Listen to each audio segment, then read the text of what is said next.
Hello, this is Prince of Somnia, and welcome back to more Let's Play Xenoblade Chronicles. Last time, we discovered the new Monado art, Monado Purge, with the help of Alvis, and rescued Melia over here. And in this episode, with Melia in the party, we're going to be heading towards the Nopon village. So I've stuck Melia in the party, at the front of the party even, so I could demonstrate just what exactly makes her unique. So, Melia is a character with all her arts in the wrong place. Oh boy. So, anyway, like I was saying, Melia is an interesting character, and now her arts are in the right order, the way I want them to be. So basically, the way Melia works is that she is the squishy mage of the party. She's much more of a glass cannon, even more so than Shulk, but deals a ton of damage with her ether abilities. So the way her talent art works is that her talent gauge doesn't need to charge up in order to use her talent art, but using it instead is what causes it to charge. It sounds kind of weird, but it's the way she kind of works. How she operates is she summons elementals even, that hover sort of around her. And while they're hovering around her, they can buff both herself and the party members in the general area. When she releases them using her talent art, or discharges them, they deal damage and have certain special effects. So that's really, really nice. Right now she starts with Bolt, Flare, and Aqua. Bolt boosts the ether stat of everyone in the range by 20%, or by a scaled amount, depending on how much you boost it with your art books and points and whatnot. And when discharged, it deals raw damage. But this is basically, Summon Bolt is her bread and butter when it comes to damage. Summon Summon Flare, even. Someone slapped the B emoji onto there. Summon Flare gives a strength up when summoned, and when discharged does damage and causes blaze damage over time, which is really, really nice. This is the first time we've really had an opportunity to inflict damage over time debuffs, which in this game are actually really damn good. Unlike some other games. Now that's because in this game, instead of it being based on like a really small percentage of HP, it's fixed damage that's based on the power of the art and the power of the user, so that's really, really nice. Summon Aqua it creates an HP regen effect on party members in range, and when discharged it absorbs the damage dealt, so that's pretty nice as well. Healing Gift is something I never use. Spear Break is an interesting ability. It's a physical attack that has, if I recall correctly, a decent amount of knockback. It also inflicts slow. Hypnotize to put enemies to sleep, which is nice-ish. Shadow Stitch, which binds enemies, basically stops them from moving around. Can be nice if you need it to, like, maneuver an enemy in a certain way.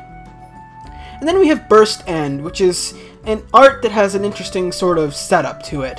So when Melia's talent gauge fills up all the way, it activates Elemental Burst, which basically, like, doubles discharge damage, but also unlocks several of her arts. So she kind of has alternative talent arts as well, kind of like Irene had Magnum Charge.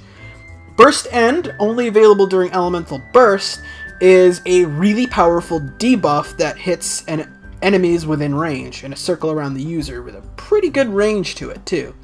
So that's really nice. She comes with enough AP for me to start buffing up, so let's get some boosts here. And there we go. Obviously, her being the squishy mage means that you want to prioritize ether up on Melia specifically. She benefits from that more than any other party member in the game. Agility up also helps to keep her alive as well. She doesn't get that much HP, so there we go. I think she has the lowest HP, actually, out of every party member in the game, if I recall correctly. So you want to watch out for that. But yeah, let's get Burst End boosted up. And I could stand to buff some of her other arts, but some of them might not stand the test of time, so I'll just keep well enough as it is. Got her skills, agility up, physical defense up, crit rate up. Give me just a second here. Okay. So we could go down the Path of Serenity here, which kind of has a really good reward all the way at the bottom, but I think I want that to be more of a long-term thing that we work on for Melia. I do really like the idea of getting agility up and ether up out of reliability and honesty really quickly, so I'm going to put that on her for her skills. But anyway, yeah, let's get into a fight here and show off what Melia can do. Yeah, you'll do. But anyway, let's start with Summon Flare so we can buff up the boys over there. Alright, so, let's see, we can use our auto attacks against enemies, but the thing is, with Melia's auto attacks, they're not really that useful. Because, of course, she's more of a squishy mage. Anyway, let's get Summon Bolt up, and then Elemental Discharge that Summon Bolt. There we go, that was pretty good damage. So, let's do another Summon Flare. These buffs won't stack, by the way, so just keep that in mind. So we can have the enemy die before I show off Summon Flare. But we cannot be reckless. So yeah. Basically, the way you want to play Melia is you want to buff up your party members, you want to discharge at certain intervals, and you want to make sure she doesn't draw too much aggro because, as you can clearly see, she has no HP. She has 1,000 less than Shulk, for crying out loud. So yeah. Although that's not too bad. Shulk has like the 3rd lowest HP in the game, so that's actually not that surprising, but still, it's really low, so you definitely want to make sure not to keep the aggro on her for far too long, or else you'll find yourself getting bodied. Sorry about that, viewers. I just wanted to check something out. It kind of had me a little bit curious, and apparently, so I can't really explain why I checked something out, because it's kind of a spoiler, but let's just say that the developers had a lot more foresight than I thought they did. It's a really nice little detail. I didn't really expect them to think this through, but they did, so I'm kind of surprised and tickled pink a little bit. But anyway, I probably should write myself a note to explain exactly what the hell I was talking about here, but I won't until later. Anyway, let's fight this Magna Ancel over here. We're gonna go for a Summon Flare. I think you're gonna go for Summon Bolt and then just... Oops, sorry. Then just kind of release it right here. You can see there that releasing elementals is boosting her talent gauge. And also that Summon Bolt has a really small recharge time too, that's nice. There we go, we got a little healing out of it. And down it goes. Nice job. Let us remain vigilant. Obviously, Melia being the squishy mage, it doesn't really matter too much what her strength is or her auto attack is, but she can do both, so it's not too bad. Also, her arts, her bolts, or not, her elementals have a pretty decent range to them if you're summoning them, so, or not summoning, discharging them, so that's really, really nice. Well, also summoning them too. I mean, the circle that buffs your allies is pretty big. I don't think Melia's Summon Flare and Dunban's Peerless Aura stack together, so you might want to swap out Dunban's Aura if you want to use Melia. Okay, so one more thing before we head on up to where the Nopon are, is that the only really bad thing about Melia is her AI. It's atrociously bad. Like, Melia's AI straight up does not know how to play Melia. You're better off using Melia at the front of your party if you're going to use her at all, which is kind of unfortunate, but that's just how it works.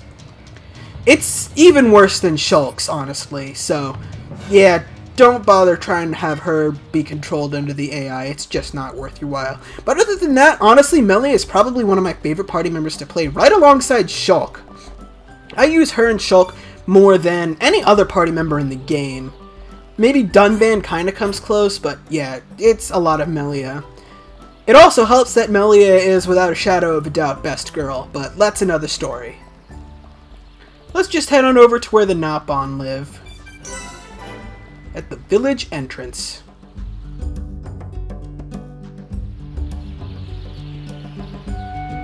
This is the entrance to Frontier Village.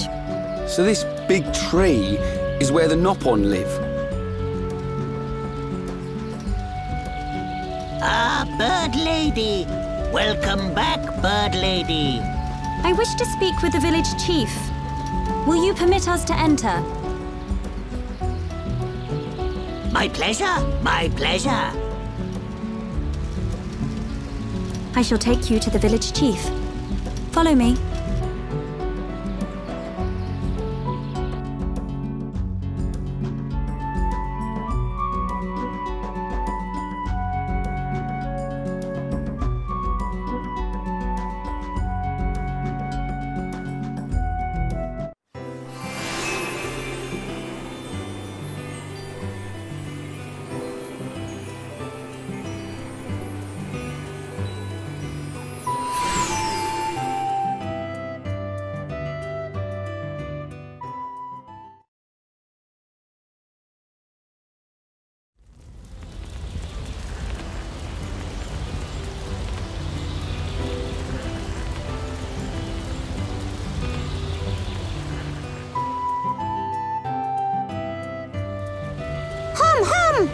Hum here! Hum here! Hum who? Hum who? Hum hum everywhere! Me want touch hum hum! Me want nibble hum hum. Hum hum taste pih. Hum hum scary. Ooh. Nopon of Frontier Village. Melia Antigua has returned. I request an audience with your chief. Chief, will you hear my request? Melia here. Bird Lady here. Melia back! Bird Lady back! Bird Lady?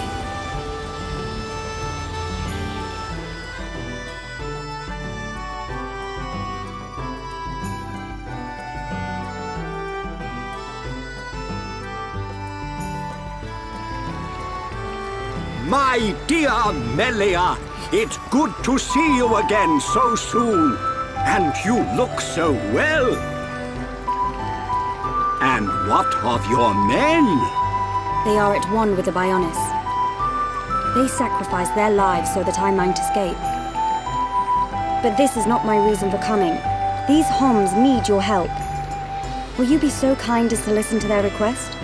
What could a hum-hum need of me? They require safe passage to Erith Sea. I see no reason to deny them. And Melia, what of you? I have unfinished business in this region. Once these Homs are safely on their way, I shall be on mine as well. That girl. Something's troubling her. We found her half dead and all alone. But I don't suppose she'll tell us the reason anytime soon. Maybe we can help. I'll go and talk to her.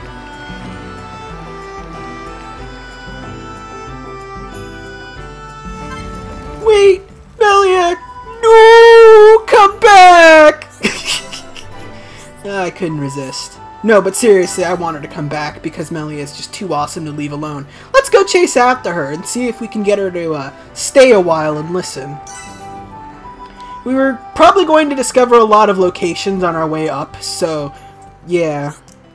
That's just gonna happen. Like I said before, Frontier Village is one big tree in which the Nopon all live. It's a really cool village, I gotta admit. Like, this is one of the more inspired ideas, having small, kind of woodland sprite-like, I guess, creatures. I don't know, Xenoblade gnomes, whatever you want to call them. Having them live just inside a gigantic tree kind of fits really well with them. Honestly, more than the Argentum Trade Guild, I think, fit with a Nopon idea. I just think it's really neat, and I like it. Frontier Village is probably one of my favorite places in the game, to be honest. But anyway, we've got this Heropon shop over here. Get it? Because they're Nopons, so Heropon? No? No? Is that a bad? Anyway, we've got a slotted weapon for Dunban, which is worse than his current weapon, but it is slotted, so I'm going to pick it up just in case. We've also got art books for a lot of people.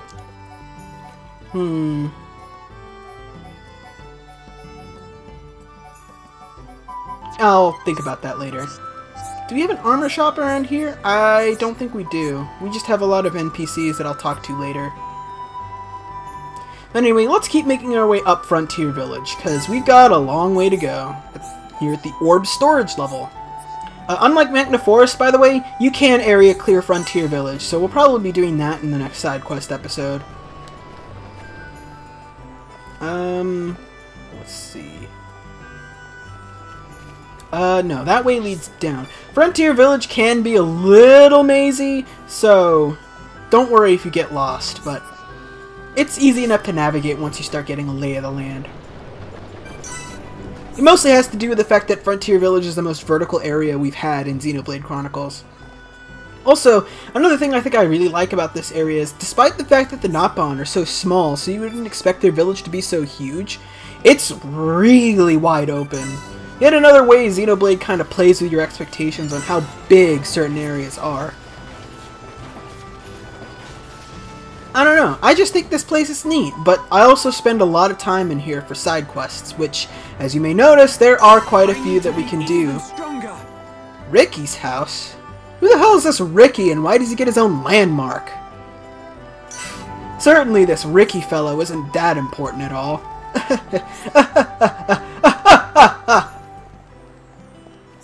What do you mean that was the most unconvincing, surely this isn't true, you've ever heard? Well, anyway, yeah, we're just making that climb, making that spiral climb at the Archaeology Centre. I couldn't resist. I actually kind of forget where we're supposed to go. I'm just sort of climbing up because I have nothing better to do. But also, it's fun. I'm pretty certain we're supposed to go here at the mysterious sanctuary, though. There she is. Let's go speak to her.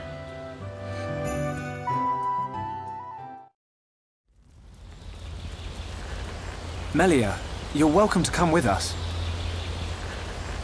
Is it true? Were you alone in the forest? That thing must be stopped by my hand. This is my pledge to those that have died. Is it wounded? I see.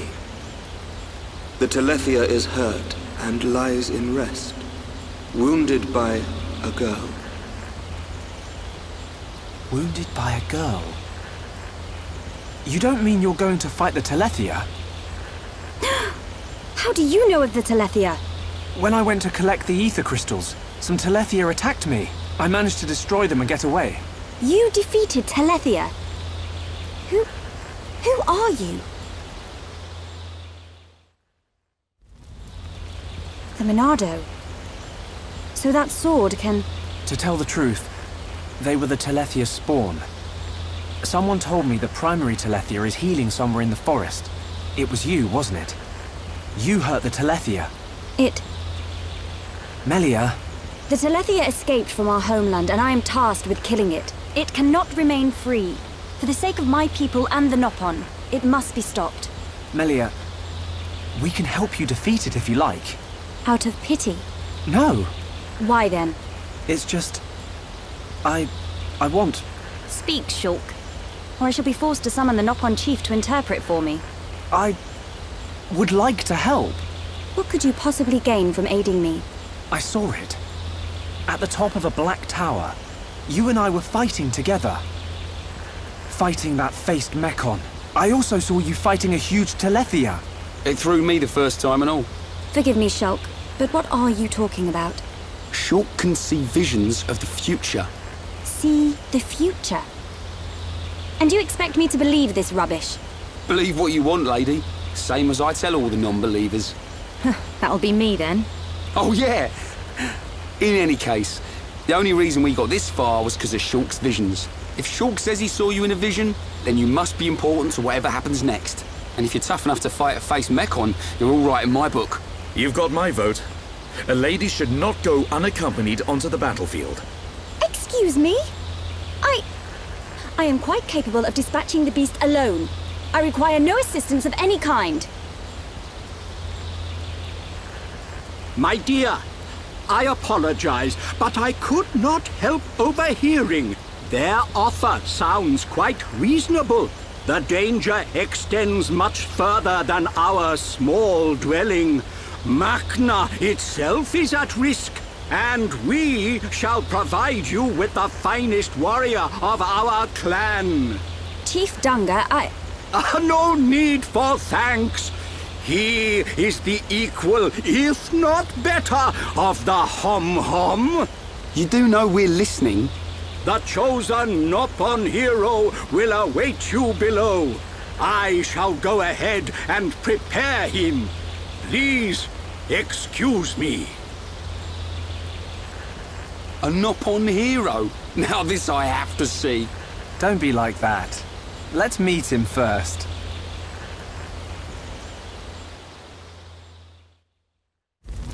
Oh, thank God. She's back. Alright, everyone calm down. She's back now. But who exactly is this Nopon warrior anyway? And where the hell did this profile picture I've been using for the past couple of weeks come from? Find out right now, because I actually want to progress with the game. Wait, no, wait, I meant to dive into the pool. Wait, no. How can this be? Oops.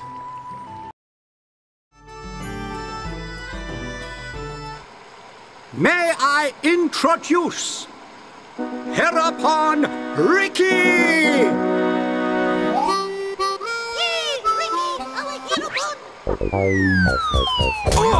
Watch out! get off me! To you! Right in the... Take this, furball! That's not good.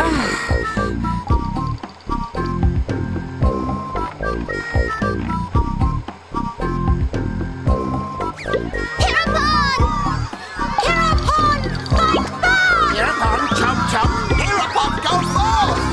Heropon, get up! Heropon, make Nopon proud! Silence!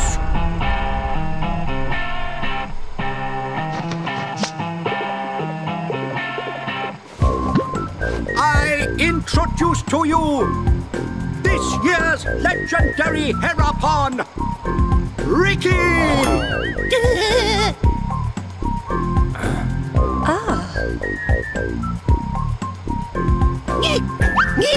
New Hom-Hom friends, meet this year's legendary Heropon, Ricky! Ricky, live to serve!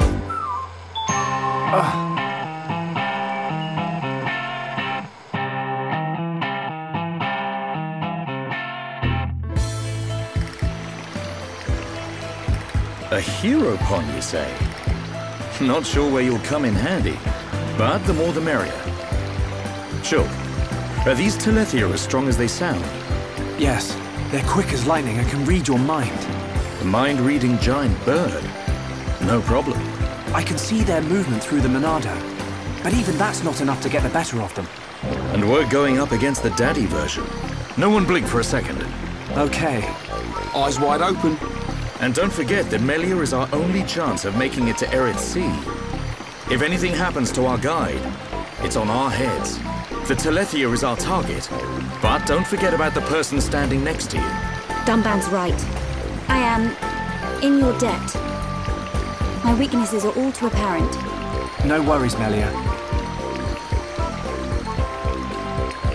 Ricky has been informed of the Dino Beast, what you refer to as the Telethia. Be safe, my Hom-Hom friends. Ricky's friends, listen to Ricky. Dino Beast is big and scary. Friends, get ready. Friends, help Ricky get ready. You want us to get equipment for you?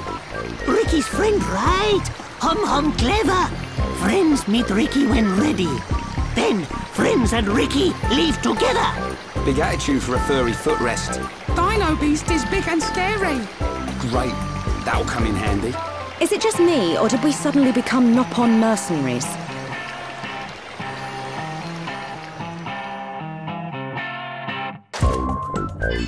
And with that, we get a story quest.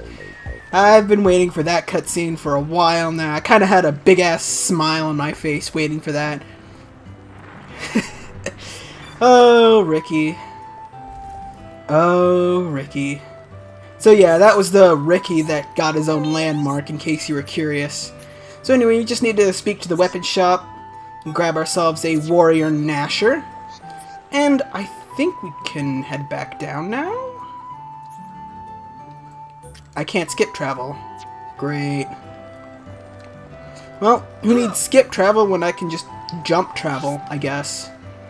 I mean, jumping does take you further than skipping, I will say that much. Oh right, the armor shop's down here, I forgot about it. We'll be doing armor shopping later though, not now.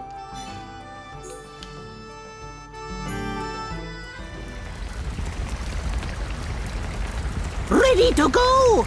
Come, new friends! Ricky's adventure begins! Ricky, you do know where the Telethia is, don't you? Of course Ricky know. Nelly, Ricky hear you hurt Dino Beast. I did, but only a little. When Dino Beast hurt, Ricky know it go to place with ether crystals. Friends and Ricky go to place with crystals. Then we find Dino Beast. Chief, tell Ricky. Chief always right. So you do know a thing or two about this monster. Guess we'll be searching for some ether crystals then.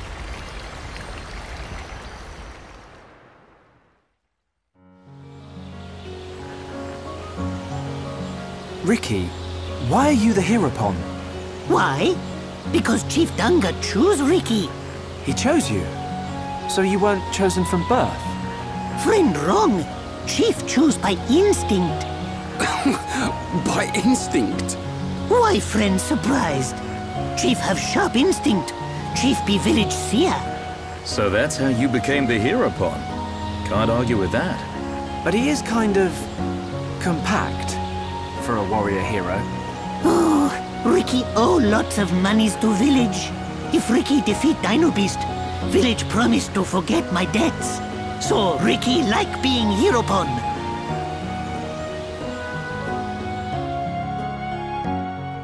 And that's why Ricky's in the party, because he's in crippling debt. Oof. That's all I'm going to say about that is oof. But anyway, we get another party member in the game, Ricky! Oh boy, I see a lot of hate for Ricky, I really do, but honestly, Ricky is actually not that bad. As a matter of fact, he's actually pretty damn good. One of the better party members in the game. If not one of the best, to be honest. So let's check out what Ricky is like, besides right on that barrier between comic relief and annoying. Fortunately, for me at least, he falls on the comic relief end of that spectrum rather than annoying. Although I feel like, well, actually no, even on my first playthrough I didn't find him that annoying, but definitely after playing Xenoblade 2, I find him not annoying at all, because I've seen how worse it gets. I've looked into the Abyss, viewers, and the Abyss looked back. But that's enough of that. Let's check out what Ricky can do. Fortunately, you don't have to grind hours and hours in a stupid-ass minigame to make him useful, so that's a plus. Man, I'm so bitter. Anyway. Anyway, Ricky is, believe it or not, another tank. Yeah, I know, right? Ricky is an HP tank. He has the highest health stat in the game, bar none. Even higher than Rhine, which is ridiculous, but yeah. Ricky's attack style, or fighting style, is basically jack of all trades, master of none, except he's actually really good at just about everything he does. Man, I wish I was like that. But yeah, so Ricky is basically has an amalgamation of various types of arts. He has ether arts, he has physical arts, he has auras, he has topple arts, he even has a healing art that's actually really good. No, seriously, You Can Do It is actually good enough to substantiate healing for most of this next, like, 40% of the game or something like that. It's quite good. And it doesn't have that big of a cooldown either. Yeah, Charlotte's still good enough for when you need, like, a lot of burst healing, but if you have, like, Ricky and either Shulk or Melia or something like that to help with healing out every now and again, you should be pretty good to go for quite a long time. I'm gonna sub out Happy for now. So yeah, for his arts, he has Happy Happy. When Ricky is at high tension, it just straight up fills in the party gauge a little bit, which is really good. Bitey Bitey is a bleed damage effect. It's also a physical art. It's pretty good, but not that great. Sneaky is like Backslash. It deals bonus damage when used from behind, which is interesting enough. He has a tank, so maybe it's not quite so useful, but in the event that you get the drop on enemies, or if you just so happen to be using triple tank, which is honestly pretty viable, there's also that. Play Dead is an interesting art. It basically, for a short amount of time, it makes Ricky stop moving, drops all of his aggro, and when he gets back up, it heals HP as if he was being revived, which is weird. Kind of goes in hand with Sneaky in case you want to use that. Not too big a fan of it myself. Lurgy is an art that deals an area of effect into fan shape in front and also poisons enemies in that area of effect. Something we haven't seen yet is poison damage. It's a pretty strong effect for a pretty long amount of time, so it's really handy to have. So we'll go ahead and buff up Lurgy a little bit, because I actually like using it. Hero Time prevents attention from decreasing and buffs a random stat. Not bad, not too shabby. Roly Poly is a topple art, always useful to have. With triple tank up, you can actually topple lock enemies pretty successfully, so that's not so bad, that's not so bad. It also, well actually, first off, Roly Poly is a force topple, but if it fails it inflicts bind instead, so you don't even need to break in order to force topple, which is really nice. Behave, which is a chance of paralysis, which is nice. And Bedtime, which is a chance of inflicting sleep. So Ricky has a lot of debuffing as well, so that's kind of interesting. I'll keep Behave on, but I'm not going to use it that much. I think I might as well just replace Play Dead with Happy Happy, and maybe buff up Bitey Bitey a little bit more. So yeah, we've got all sorts of crazy cool things that Ricky can do. His talent art charges with auto attacks like normal, but what it does is that it deals a small amount of damage and has a chance of stealing from a target. Which is something I don't think we've... well, obviously we haven't been able to do. Ricky's the only character that can steal from enemies. Now, despite how good it may sound, Yoink isn't that great. What it does, essentially, is that it can steal either AP or, I believe, experience and SP as well. I'm not too sure about that. Or it can steal HP from an enemy, or it can steal stats from an enemy, or, like a traditional thief skill, it can steal items from an enemy. Now, it's not the greatest in the world, but it does help getting rare drops from enemies that may otherwise be beyond your skill. And some enemies will only drop items if you yoink them from Ricky, so it can be useful for getting certain ultra rare drops or stuff like that, but otherwise it's not that great. So yeah, that's Ricky in a nutshell. Lots of debuffs, lots of just generalizers sort of abilities, a lot of jack-of-all-trades skills, but otherwise really darn good.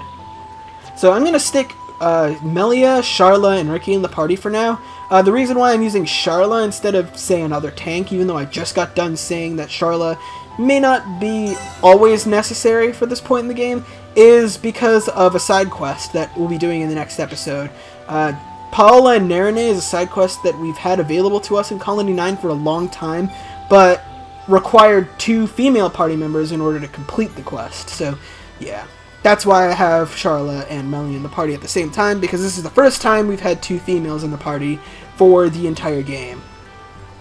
But anyway, in the next episode of Let's Play Xenoblade Chronicles, now that we have both Ricky and Melia in the party, we're going to be stopping and doing some more side quests, both here and in some of the previous areas that we have otherwise been able to visit.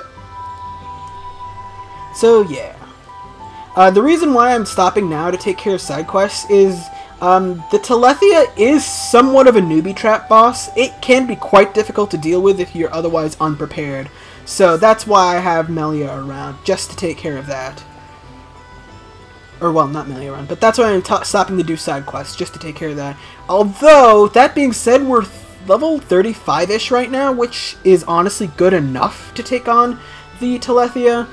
But I still want to take care of the side quests because we do have some new party members, and now is like the best time to take care of Paola and Nerine once and for all. So I figure if I'm stopping for that, I may as well stop for everything. But anyway, after we take care of side quests in the next episode, we'll be handling the Telethia in the episode after that. See you guys then!